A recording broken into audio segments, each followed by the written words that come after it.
Ece Sükan ile Stil Sanat Seyahat programımızdan herkese merhaba. Bu hafta da yine dop dolu ve ilham verici içeriklerimizle sizlerle birlikteyiz. İlk olarak rotamızı Milano'ya çeviriyoruz. 1993 yılında Miuccia Prada ve Patrizio Bertelli tarafından kurulan Fondazione Prada, çağdaş sanat, sinema, fotoğraf, felsefe ve mimari projelere kendini adamış kültürel bir platform.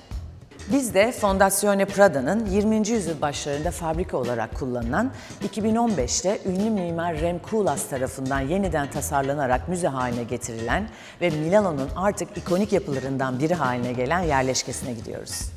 İtalyan sanatının çok önemli isimlerinden Pino Pasquale'nin retrospektif sergisini ve Fondazione Prada'nın kalıcı sergilerini geziyoruz. Pasquale, İtalyan ve uluslararası savaş sonrası sanat sahnesine önemli katkılarda bulunan Art of Perfumery hareketiyle ilişkilendirilen önemli bir sanatçı ve heykeltıraşçı. Etkileyici eserlerinin sergilendiği bu retrospektifte sanatçının sanatsal mirasına yakından tanıklık ediyoruz.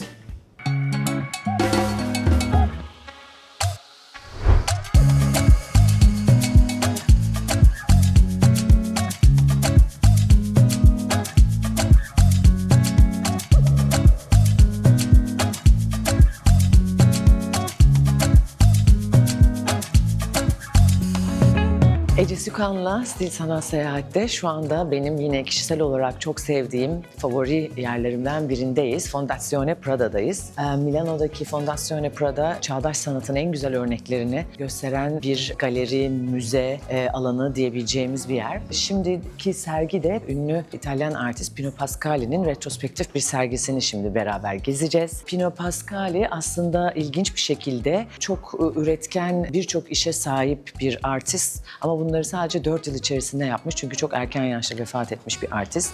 Ve Art of Perfumery hareketinin bir akımının öncüsü, İtalyan bir sanat akımı. Onun öncülerinden ve genellikle heykel ve değişik şekiller, formlarla çalışmayı seviyor. Şimdi göreceğiz buradaki bütün alana yayılmış işlerini hep beraber. Başlayalım.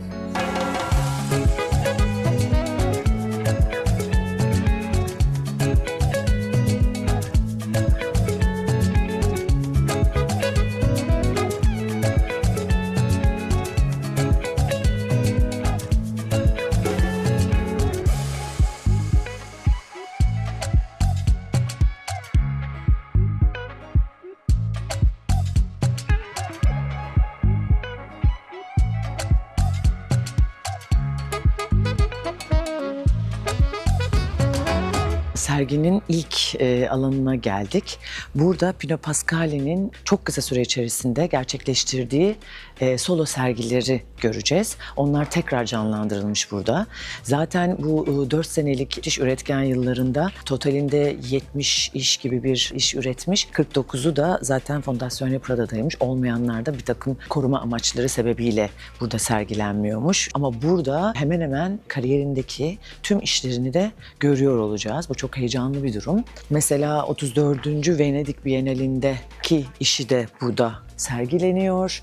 4 solo şovunun da burada tekrar canlandırmasını yani recreation'ını görebiliyoruz. Evet, tekrar devam edelim gezmeye.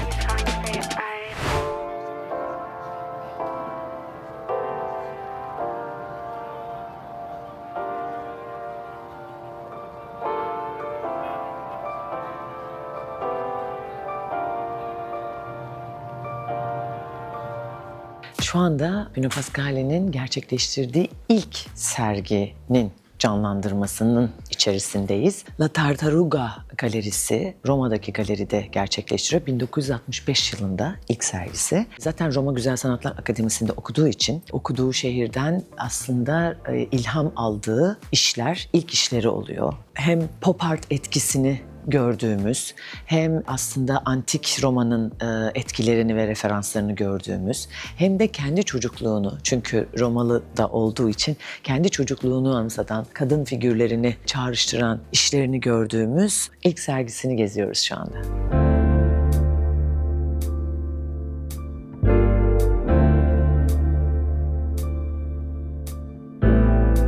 Her Burada da farklı sergilerden olan, farklı galerilerde yaptığı işleri tekrar görüyoruz.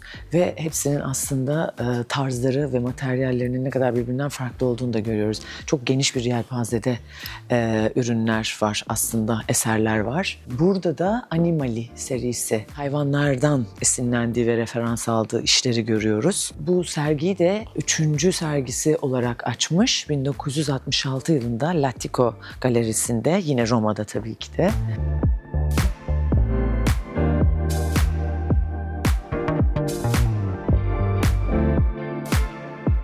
Evet, gördüğümüz gibi burada da başka bir malzemeyle çalışmış Pascali. Hep günlük hayat objelerinden zaten heykelsi formlar, büyük ölçekli eserler üretmeyi sevdiğini biliyoruz. Burada da bunlar aslında scrap süngerler. Onlardan yapmış. Bu işte zaten aslında MoMA'nın kalıcı koleksiyonundan bir işmiş. Şu anda burada sergileniyor ama oranın permanent collection'ından. Bu da 1966 ve 68 arasında Turin'de yaptığı sergisinden işler. Bu taraf da çok ilginç. Aslında burayı da anlatmak istiyorum. Burada da konkret bir beton ve ahşap parçalar var ve şu gördüğünüz ileridekinin içinde de su var. Şurada toprak var ve bunun içinde de su var.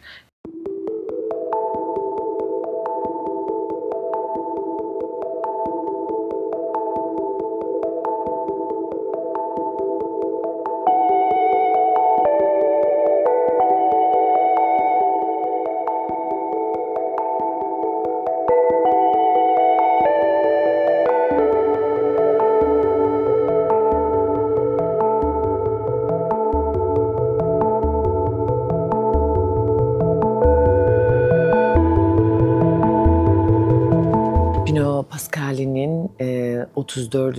Venedik Bienalindeki gerçekleştirdiği sergiyi göreceğiz içeride.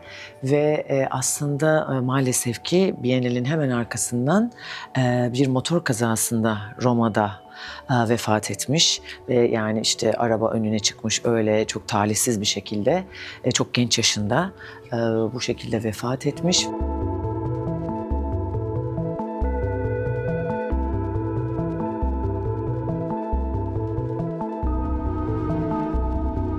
Sanatçının aslında ne kadar oyuncu malzemeleri tercih ettiğini, ne kadar değişken malzemelerle üretim yaptığını görüyoruz. Burada fake fur, yani sahte peluş kürkle, peluşla yaptığı işleri görüyoruz. 34. Venedik Bienalinde sergilediği işler aynı zamanda da bunlar. Formlar ve materyallerle ilgili gerçekten oynamayı çok seven bir sanatçı olarak biliniyor. Demin gördüğümüz iş, yani o hem toprağı hem de suyu artwork'ünde kullanan ilk sanatçılardan biri olarak da geçiyor kendisi.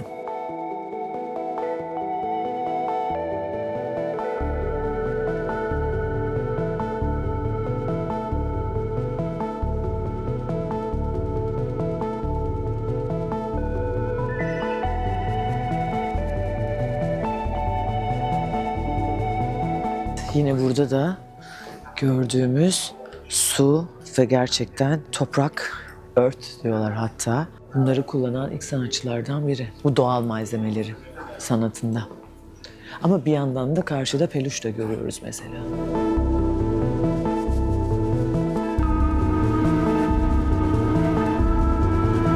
Bir yandan bu kadar doğal malzemeler varken bir yandan da silahların, makinaların referansını çok kullanıyor. Daha doğrusu o malzemeyi ve o figürleri çok kullanıyor. Burada da yine öyle bir dünyaya giriyoruz. Araba parçalarının olduğu bir iş serisi var burada da.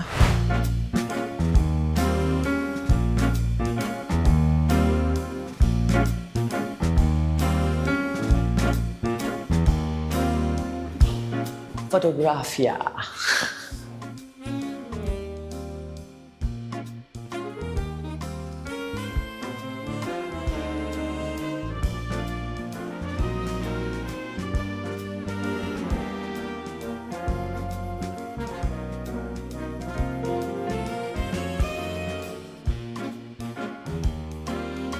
Fotoğraf bölümüne geldik serginin. Pino Pascali'nin aslında diğer artistlerden olan şöyle de bir farkı var. Sadece işlerinin doküment edilmiş fotoğraflarını değil, kendine özel seriler yapıp çekiyor. İşleriyle nasıl interact ettiğini aslında izleyiciye göstermek istiyor. Ve kendi işleriyle, kendi sanat eserleriyle böyle fotoğraf serileri yapıyor. Yani sanat eseriyle ilişki kurarken diyalog yaratıyor. İşte yukarıda gördüğümüz bir işin kendisi işte böyle de kullanabilirsiniz şeklinde içine giriyor. Ya da böyle işte bir şekilde demonstre ediyor. Ve bunu gerçekten kendi içinde ayrı bir art formu olarak, bir performans olarak yapıyor. Şimdi göreceksiniz, muazzam, inanılmaz.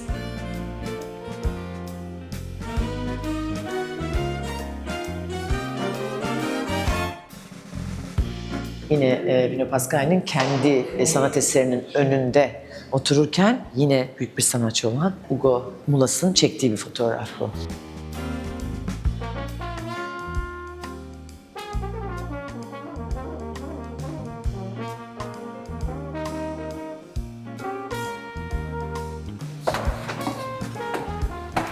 Wow. Evet. Bu yerleştirme çok güzel. İşi ve işiyle beraber çektiği fotoğraf ve onun önünde tekrar işi. Burada güzel böyle bir yerleştirme yapılmış. Oldukça cool gözüküyor gerçekten. Wow.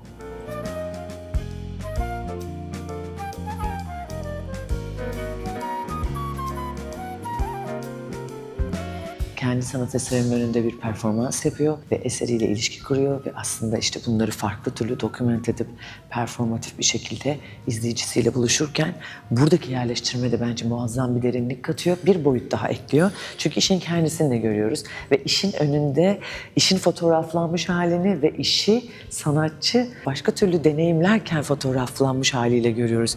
Bence gerçekten çok güzel katmanları olan bir bölüm burası, yerleştirmeler.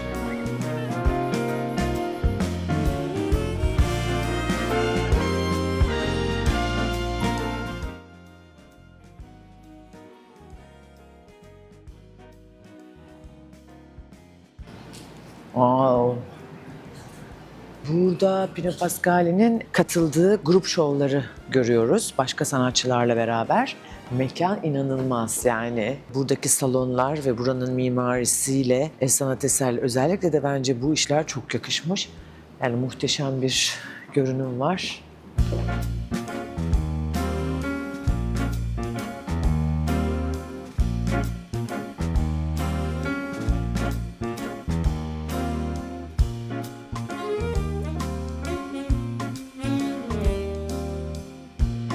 Bu işin adı 1 metreküp dünya. Bruno Pascal'in işi. 1 metreküp dünya. Çok iyi.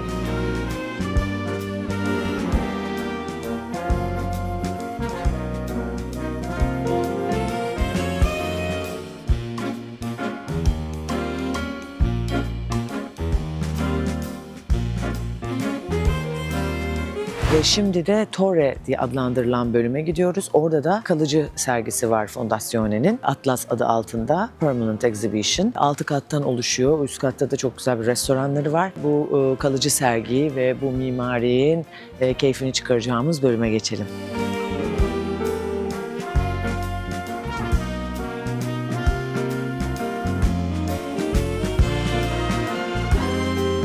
Muhteşem bir mimar ya. Gerçekten her seferinde ilham alıyorum.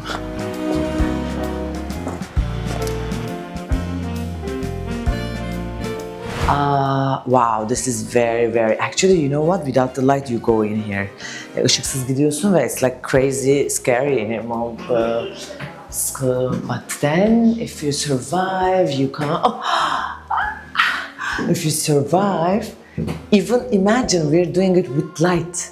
Even with that, I cannot find it. Wow, look, because also the light makes it an illusion. When you just turn it, you see that you are blocked. There's a wall in front of you. But then you see the light, and this is fantastic. Hallucinations, delusions.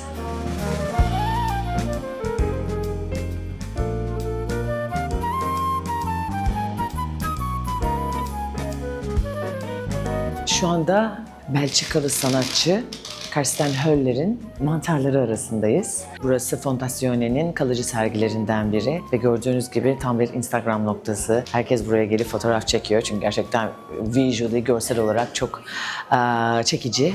Coming!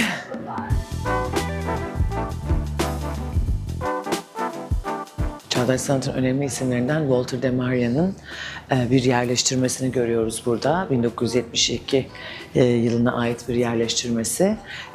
Bu arabalar parçalanmış, dağılmış arabaları alıp restore ediyor, renove ediyor. Kendi orijinal renkleriyle, içiyle, her şeyiyle. Ve ondan sonra da kendi disruption'ını, kendi ekini koyuyor diyebiliriz. İşte şuradan şuraya geçmiş olan silindir, krom parça gibi her arabada da var.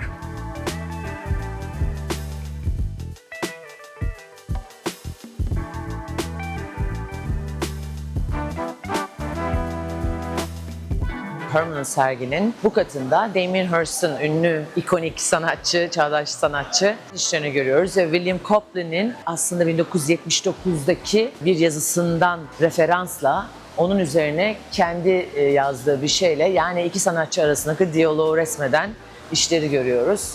Burada görüyorsunuz yağmurlar yağıyor, ördekler ıslanıyor, şemsiye var ama yağmurlar yağıyor, sağanak. Ve bir yandan da tüm Milano ayaklar altında bu katta.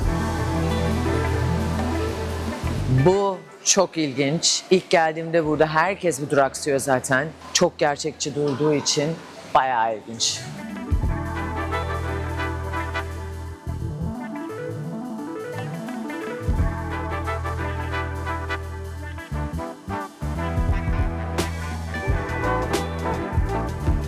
Çağdaş sanatın çok önemli isimlerinden biri olan Jeff Koons'un bir işinin önündeyiz. Ve yine mekanla bence müthiş bütünleşmiş. Hatta arkadaki inşaatlar, bu mekanın modernliği, Jeff Koons'un aslında bu tip alışılmadık malzemeleri kullanırken kendi dönemindeki artistlerden farklı olarak koyduğu aslında modernlik, hepsi bir arada bence çok güzel şu anda bir uyum içerisinde. Armoni içerisinde. Evet, burada Jeff Koons'un bu işlerini görüyoruz.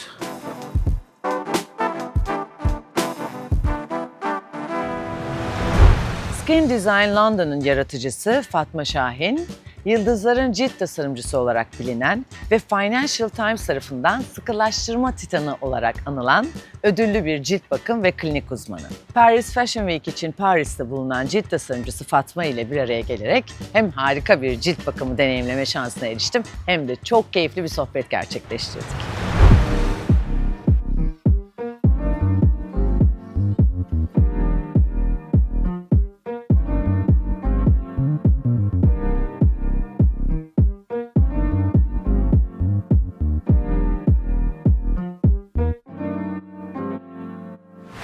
I feel so good after this amazing skin and soul rejuvenation, because what you do is both actually, I think. And this treatment was really, really special for me. I've never had this good treatment in my life, really, I can tell you. Thank you, thank you. I really feel good. I hope I look good. I think I look amazing. good. Oh, thank you so much. Don't tell the others, but you're my best face today. Amazing, thank you. So I'm so happy to catch you in Paris during the Paris Fashion Week.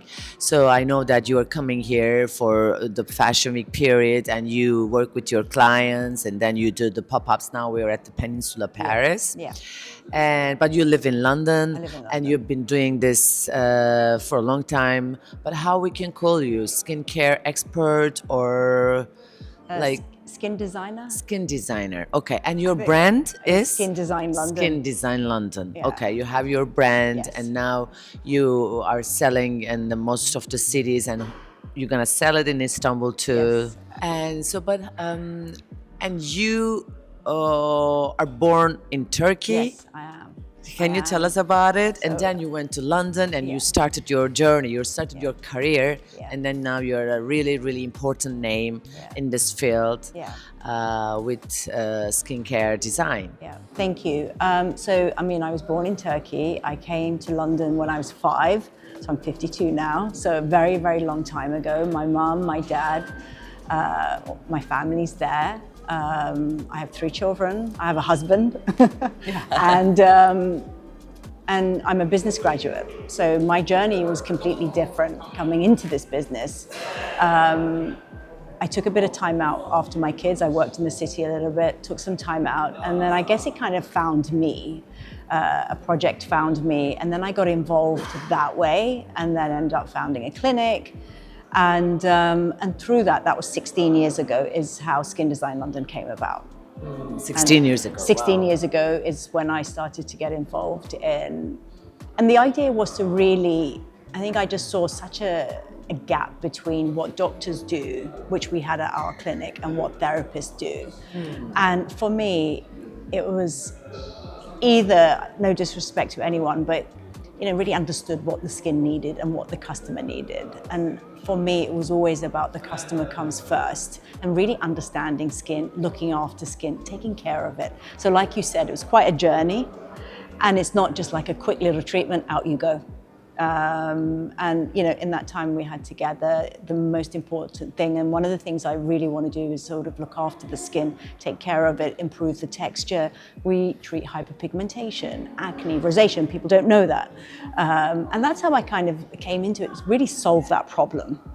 Bring those 2 worlds together, and to create treatments and products that you could use on a daily basis that treated hyperpigmentation, that treated acne, and treated rosacea. A lot of products are quite extreme when they are treating those conditions. And Skin Design London was all about creating a very edited, prescriptive formula of designer cosmeceuticals. Hence, I use that word a lot, because you ask me, who are you? What do you do? And that's what it is. We design. I think when you love something, you're a creative, you design it, you make sure. I was just thinking about it when I was even massaging your face. I was thinking, actually, it changes, because every face feels different to me. Yeah, that's what I'm saying, And actually. you can't just teach it, and you go with the flow of, like, today, your face, Ece's face. What does Ece's face need? And you really customize and design that journey for you and the client. And so I don't come from that world. So for me, it was about solving a problem and making sure that customers come in and really have a full 360 experience, not just like a medical treatment, off you go, or a spa treatment that is quite outdated and doesn't give us some of the solutions that we're after. So Skin Design London is all about, I guess, really changing and creating. Yeah, that's exactly what I've felt, and I know about you, because it's very dimensional what you do. Yeah. It's not like standard formula. You do the cleaning, mostly it's known or expected like that, but you really have to be in the flow, which means that you have to be here and now, and you have to be, very like energetically also in a frequency way. You have to be connected to the person you're dealing with, and you have to create the solutions on the way. So this is I love the way you're describing it. It's exactly. This is really. I don't know, very spiritual. I find it also, because the connection, the integration with the person, the needs, the expectations, and at the moment you are creating the solutions. It's, I think, really, really magical for me. Thank you. Really, Thank an you. art. It's a science, it's a treatment, it's a therapy, but also it's an art. It's an art of actually engaging with your customer, with your client, right? And I think you described it perfectly, because that's exactly what it is. It is, and when people ask you and they put you into different groups, so it's a facial, and I say, it really isn't. And is it at the other side? No, it's not that either. And I guess that is what, the journey was all about, is to create that. And you're still evolving it, you're still learning. And it's so nice that you just said that spiritual connection. It is the art, it is the moment, and it's about you, the client, the needs, and that continuous. And whether you're doing anything that's clinical or non, it's daily practice, it's continuous sort of connection to the client. I think it's so key as well. And I don't want to sort of, at the same time, you are delivering some, amazing results. on the clinic side, you're treating, conditions like hyperpigmentation. They're not easy to treat. There's, and I wanted to do away with those one box kind of solutions and just show you how you can look after your skin. You don't have to go into hiding. Your skin doesn't have to peel. It doesn't, because I could see that they weren't delivering the solutions. So for me, it was just really about creating that experience for the skin. And ultimately, what do you want? You want results from me. No matter how nice that experience is, Amazing. you want results. Amazing. And now I want to actually ask you about the glam life. So you are really like a rock star, traveling the world and doing pop-ups like treatment centers or collaborating with other brands, and you are working with like the Hollywood celebrities, like models, supermodels, like everyone. And I know that you all continuously going to the Oscars before the pre-Oscars and work with you have lots of clients there. You go to Art Basel, Miami, you do it in Paris Fashion Week, London. So how did it happen and how is that life and how do you keep up with it? Can you tell us about this celebrity glam life? Work is the hard, but I love it. I think it's like anyone. I think when you love what you do, the moment, I always say, so somebody asked me, like, what's your daily routine? Do you have something spiritual? One, you're very grateful for everything, and without sounding too cliche, but at the same time, I think the moment the first person comes in and says hello, or that feeling you have with them, you just forget everything. It's the best therapy. The power of people, I'm a big believer in that. And I'm very lucky and blessed that I just see all the most amazing people. Yes. And I think when you're in that space, it's never too much. Someone goes, oh, isn't it a lot? You have so much different energy, different people. It's not at all. I think everyone's relaxed and it's about you and that connection and how you engage with people. You kind of steer it as well, don't you? And the traveling kind of just, I guess the demand, and then you've got those very clients who need to go to the Oscars or attend shows. So because you're part of their skin journey, you just kind of evolve with them and move with them. Yeah. So I think the travel really came about that way. And now you get messages to say, are you coming? So then you feel like, okay, I'm coming. How do you do before the Oscars, for example? Like you go 2 weeks before and then you set your appointments. How do you do it? I kind of or see the stars prefer to do this kind of facial, like how many days before, and how they just do some skincare, intense or mild? How they prefer? So it's 2 stages. A lot of these clients I would already see throughout the year. So you're already prepping the skin. Yeah. They're in a good, their skin's in a good way. If it's just a few days before, they'll use the products, and so they really will prep. And then if it's a few days before, I know their skin well enough, we might do 2. We do a little intense a few days before, so the skin starts to heal, it starts to lift, and then on the day or night before is more the lifting and really just helping the lymphatics, toning, and just picking the skin up as well. Yeah, so do it in 2 stages. If it's someone new, and then we'll just do it literally Moderate ones. We'll just adjust it. For the shows, I've just adjusted.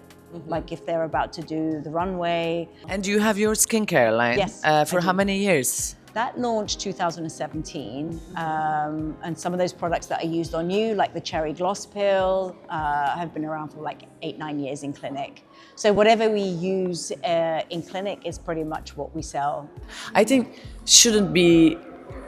people shouldn't make it too complicated, too much products, too much things. Actually, it's not good, right? No, and that's again why, why do I need to launch a sort of product line? And the whole Skin Design London journey, the treatments were there, but it was about creating the C antioxidant glow and the retinol gel. Like, how can you have a retinol that doesn't irritate the skin?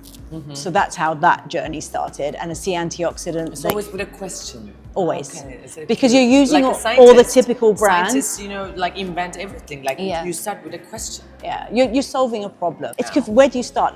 You and I spoke, what are you using? You said a little bit of this and a little bit of that. Yeah. And the idea was to give you a prescriptive edit of the staples, and using cosmeceuticals, but not too aggressive. So you don't have to go into hiding. Enough there, the quality's there. And to really design that's what I've done. I've designed your skincare routine. Yeah. That's exactly what it is, and said, this is what you need. Yeah. This sits in your cupboard.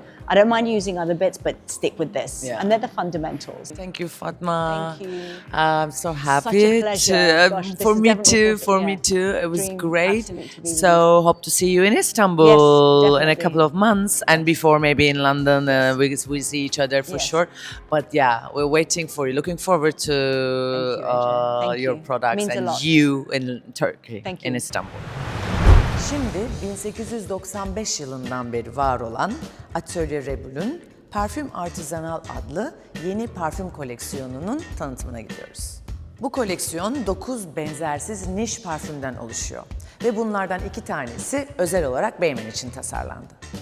Ünlü parfümör Hamid Merati Kaşani tarafından yaratılan Elixir 11, odunsu ve egzotik notaların birleşimiyle derin bir koku deneyimi sunuyor.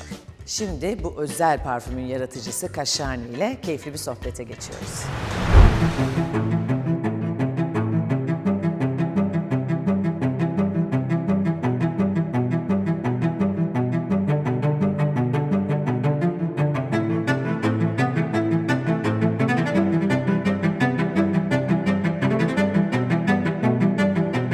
Welcome to Istanbul, Thank you very Mr. much. Hamid Merati Kaşani. Thank you very I wanted much. to say the You did it whole perfectly. name. You did it perfectly. It's a Really. pleasure to be here. Oh, thank you so much. Thank and you. it's a pleasure to welcome you here for this beautiful collaboration, creation, for the launch of this great perfume. Yes. So I would like to start actually, perfume world is always like a fantasy world for me. Like an art. It's an art form for sure.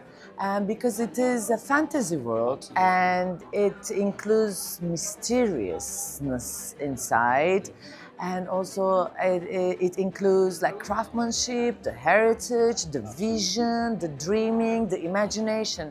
And you are the master of the symphony of the sense. I think you just mentioned everything what you can mention about how to create the fragrance, because exactly all those elements which you just mentioned, I put into consideration.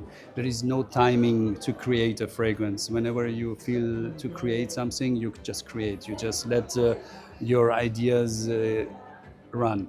And whatever time it is. So I was very much inspired by exactly all the heritage with the modernity, the European side, the Asian side, the place in Istanbul and other places in Turkey. I was so inspired that I wanted just to create something which combined all those elements in one fragrance, and to give that fragrance a kind of soul, that when people are wearing that fragrance, they identify themselves with the fragrance. And what is very important is to have a very strong fragrance and very long-lasting fragrance. Ah, very important, yes. So being a parfumeur and a nose, you have to be a great storyteller, as you just mentioned, the process, the creative process, because you're one of the biggest storytellers of this, world, because you create this identity, this story, and the persona, and everything, surrounding it. So for me, it's really magical. As you mentioned, there is, first of all the elements which you mentioned with the heritage, contemporary, the modernity, and then you create the fragrance. And while you're creating the fragrance, the story is coming automatically. Yes. The story is the part of how you build based on the elements the fragrance, and this is the story, and this is something which you build up on the fragrance, and it's something so wonderful to be able to do such a beautiful work for the consumers, for everybody, because for me, I'm always inspired by the people to create a fragrance to inspire again. Oh, So I'm nice. inspired to create to inspire again. So this is Inspiration upcycling. absolutely, absolutely, absolutely. Fantastic. So you're here for this great collaboration between Parfüm Artisanal label of Atelier Rebul Number 11. and Beymen. Yes. And you created this magic, Elixir 11. Yes. This mysterious fragrance. Exactly. I want to try Yes, now. please. Yes. So should I do this or this? Which one is better normally? Like on, that. on the skin is always better. Always better, right? Because each skin is different and it reacts also different to the fragrance. And is when you spray the fragrance on your skin is the closest and nearest part to your body. So it's not the clothes but the fragrance. Okay, let's do it. I'll just put this away. Yes.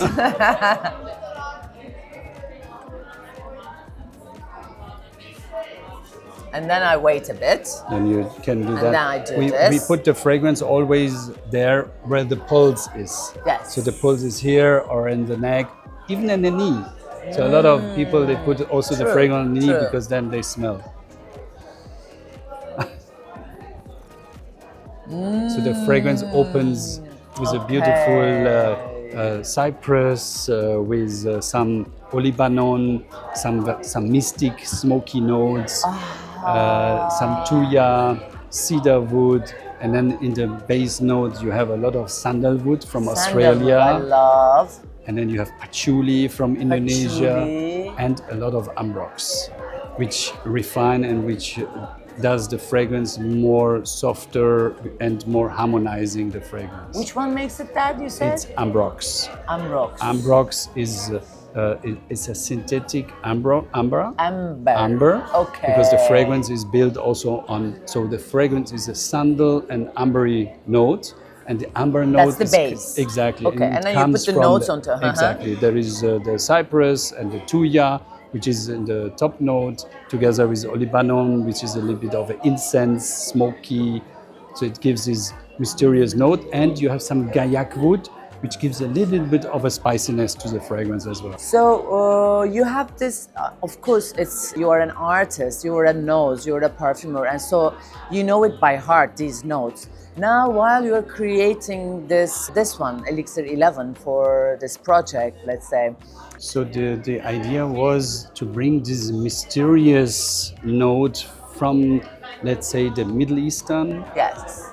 East meet West, this kind of effect into the fragrance. And let's say Turkey is the best place to be inspired to bring exactly these elements together to give this mysterious and mystic order to the fragrance. Yeah, it's the definition of, between East and West. So Exactly. It's exactly the So it's, conjunction point. as you said, it's heritage, but at the same time very modern. Very modern. It's very sandalwood, but very young. So these elements are also important to put them together to bring the addiction to the consumer, because there are some ingredients which we are using in our fragrances, maybe like vanilla, like cinnamon, like spices, which bring some addiction to the people. So you want always to smell it again. This is the I love addiction. it. You see? Yeah. I wanted to smell it again. Yes, like for example, chocolate is also an ingredient which people are addicted to, so they want to smell it again. Patchouli, which is also in that fragrance, is also an ingredient people are addicted to. No, I love this because this is really actually very subtle and dominant at the same time. Yes, without being too overwhelming, Exactly. without disturbing others. Exactly. But it will give a trail to other people to smell your fragrance when they are a few meters behind you. It feels like a breeze, Yes. It's like really light, also like a breeze, but also feels like very long lasting and Yes, definitely. really, really. And it's an extrait de parfum. That means the concentration of the fragrance is quite high. Okay. That's why the longevity and the strength of the fragrance is a lot. Okay, great. And also, it's a very fresh breath for the region, actually. For if you think about the Middle Eastern region, and also your heritages. You're from Iran and Germany. Yes. So you have a super rich foundation. When I traveled also the world, Also. I was so lucky to travel with DSM Firmenich to different parts of the world to how can I say, to discover and to experience different tastes, different habits in different regions of the world. Now I am since already 15 years living in Dubai, and this is a different experience again, a different way of creating fragrances, and that fits very well to the Atelier Reboul concept, that to expose also their fragrances outside of the Middle East, outside of Turkey, in other countries. Yeah, so you create actually dialogue between cultures in As a well. bottle. Yes, right? this is what I try This is to do. fantastic. And it's a pleasure because I'm always Very learning. authentic. And I'm because learning of- from the consumers. Maybe I have my experience, but all the experience are coming through the consumers, through the comments, through the influencers, the people who are commenting about the fragrance. It's for me always a learning for the next creation. And what is the percentage of the natural ingredients and the synthetic ones created, like Well, in the general perfume world? There is sometimes a little bit more synthetic, less natural, because with naturals you have also automatically the allergens that sometimes it's irritating on skin, but we control that, we check that, and it's but expensive now. It's very expensive. There are some very expensive ingredients Rose, like the oil. rose. You have the best, one of the best quality of rose here in Turkey. Also. There are two very good qualities. One is in Bulgaria and the other one in Turkey. And I like very much to use the Turkey rose. But there are also sandalwood. There is also oud. They are so expensive. So expensive. And exactly in number 11 for Atelier Reboul, I was using a lot of sandalwood from Australia. And these are the most expensive ingredients which I try to use in the fragrance. Wow, fantastic. So, how was the creative process for this one? Well, as you mentioned before, we had a briefing from Atelier Reboul. Yeah, what was the briefing? The briefing was exactly that to think about the heritage. Of course, We saw yes. some first art of the bottle, because it took something like 2 years to finish the bottle. So we saw in the beginning only The design. The design, and So it is also a thing for you to. it's for you, important, right? yes, absolutely, because the fragrance has to harmonize with everything. True. Yeah. With the color, with the shape of the bottle, how the bottle is built. But at the end of the day, it was all about, they asked us to think about the heritage fragrance being modern, to be somehow also This contemporary, is exactly like that. and to use the most precious ingredients which we have in the world to be used in fragrance. So they opened us, they told us just do a beautiful fragrance, just use all your fantasy, your creation, your time to create the best fragrance for us. And I'm very happy to have the result in front of us with the number 11.